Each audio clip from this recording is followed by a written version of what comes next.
આજે વડગામના સરકારી તાલુકા પુસ્તકાલયનું લોકાર્પણ પ્રસંગે મારે જ્યારે અહીંયા આવવાનું થયું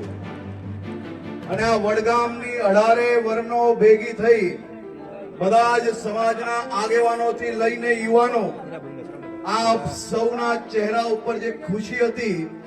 અને જે વિશ્વાસ હતો, આ જ વિશ્વાસથી હું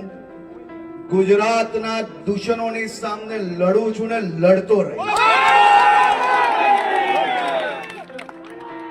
આજે